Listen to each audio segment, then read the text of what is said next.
तरबूज डालिए या तरबूज के छूट पर छुरी, कटना तो तरबूज ही तो है।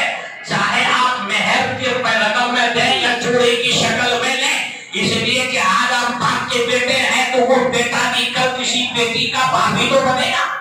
जो बोझ आप आप पर है तो कल तो उन्हीं पर होने वाला, ये कोई ना करे। लेकिन उल्टा इताअत रसूल और इताअत इलाही से मुंह मोड़ने की जो नहुसत है और उनकी जो सजाएं हैं कौन भुगत रही है, कहने का मतलब कौन भुगत रही है। तो ये महर वाजिब था, वो मामला खत्म। अब जो तरह तरह का ये हुआ, ये भी देखिए अल्लाह अकबर। जबकि इस्लाम ने निकाह के मामले में इस कदर सादगी के साथ निकाह अमल में आना चाहिए। अल्लाह अकबर। खातून जन्नत सैयदा फातिमा ज़हरा रज़ियल्लाहु ताला अन्हा, इस्लाम की वो मुक़द्दस शहज़ादी, अल्लाह अकबर, जिनकी मिसाल तारीख़ इस्लाम में औरतों के मामले में आपको कहीं नहीं मिल सकती। क़यामत तक के लिए हर मुसलमान औरत के लिए खातून जन्नत की जिंदगी मशअले राह है। अल्लाह अकबर। रिवायतों में आया है जब खातून जन्नत का आखिरी वक्त करीब आया, वक्त विशाल करीब आया, हजरत मौलाना शेरे खुदा करीब आए और हजरत खातून जन्नत ने फरमाया, ऐ अली, हमारी जुदाई की घड़ी करीब है, देखिए मेरे शहजादों का ख्याल रखना। और आता है कि वसीयत है कि मेरे हसनैन को आप हर भी उसको ज़ुबकुम नहीं करना, उनको प्यार भरे अंदाज में उनकी जो है खातिर तवाज़ो करना। हजरत अली शेरे खुदा की आंखों में आंसू, फरमाने लगे खातून जन्नत आप परेशान मत होइए, इनका ख्याल मैं रखूंगा। लेकिन मेरी भी तमन्ना काश कि सरकार से फौरन मुलाकात हो जाती, मैं भी चला नहीं रो रहे। लेकिन प्यारे आका की बारगाह में हमें ना भूलिएगा, मेरा सलाम पहुंचाइएगा। सिद्दीक़ अकबर की बारगाह में भी या फिर मेरा सलाम पहुंचाइएगा। अल्लाह अकबर। और हज़रत खातून जन्नत वसीयत भी करती है कि मेरा जनाजा रात की तारीकी में उठाना, किसी गैर महरीम की नजर भी मेरे जनाजे पर ना पड़े। और एक आखिरी वसीयत ये भी है कि फला घर के कोने पे एक कागज का टुकड़ा रखा हुआ है, वो मेरे साथ मेरी कब्र में रख देना। और कसम है आपको कि उस कागज के टुकड़े को खोलकर पढ़ना नहीं। अल्लाह अकबर। हज़रत अली शेरे खुदा रज़ियल्लाहु ताला अन्हु आप दीदा हो गए, फरमाने लगे, ऐ खातून जन्नत, ऐ बीबी फातिमा, तुझे कसम है मुस्तफा काने रहमत सल्लल्लाहु अलैहि वसल्लम की, आप मुझे जरूर बताइए कि उस कागज के टुकड़े में लिखा है क्या है। अल्लाह अकबर। खातून जन्नत को जब कसम दिया गया तो फरमाने लगे, अली, ये उस वक्त की बात है जब आपका निकाह मेरा निकाह आपके साथ होने वाला था। मेरे अब्बा हुजूर ने मुझसे फरमाया, ऐ प्यारी बेटी, 400 मिस्काल चांदी के बदले में मैं तुम्हारा निकाह हज़रत अली के साथ करने जा रहा हूँ। बेटी क्या तुम्हें मंजूर है? तो मैंने कहा, अब्बा हुजूर, अली तो मंजूर है लेकिन ये महर मुझे मंजूर नहीं है। जिब्रील अमीन आए, फरमाने लगे, रब फरमाता है कि मैंने फातिमा की महर में जन्नत और उसकी सारी नेमतें दे दी है।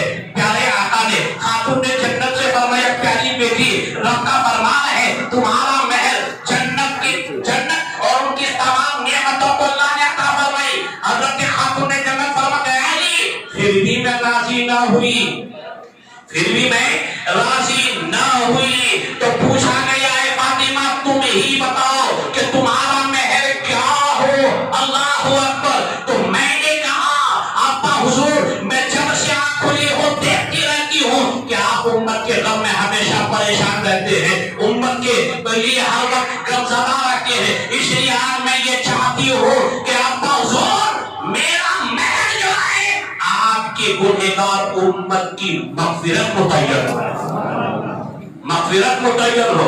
जिब्रील अमीन गए और ये कागज का टुकड़ा लेकर आए जिसमें लिखा हुआ है, हज़रत फातिमा का ये हमें महर मंजूर है, यानी उम्मत मुहम्मदिया के जो गुनहगार हैं उनकी मग़फ़िरत, उनकी बख्शिश मैंने फातिमा का महर मुकर्रर फरमाया।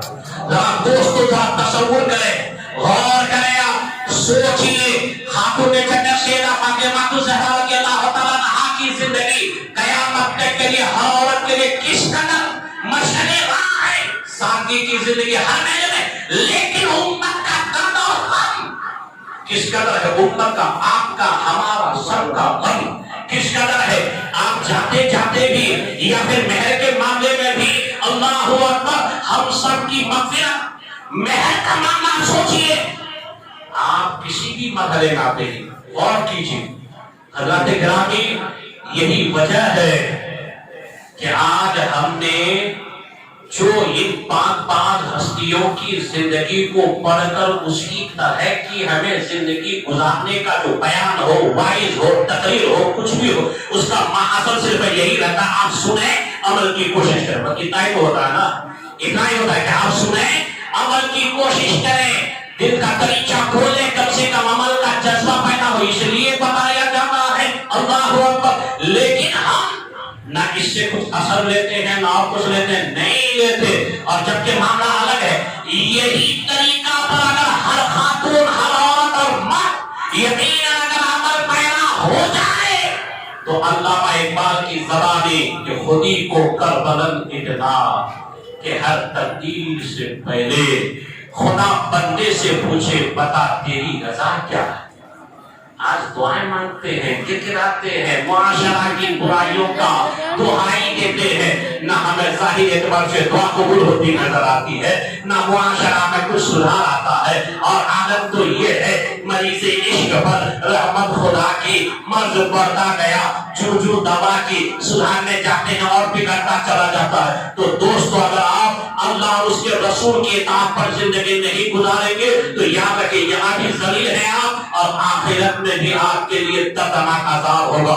خود کو بچائیے، اہل و عیال کو بچائیے. یا ایھا الذین آمنوا قوا انفسکم واہلیکم نارا وقودھا الناس والحجارہ اعدت للکافرین. رب فرماتا ہے ایمان والو، اپنے آپ کو اور اپنے گھر والوں کو اس آگ سے بچاؤ جس کا ایندھن انسان اور پتھر ہوگا.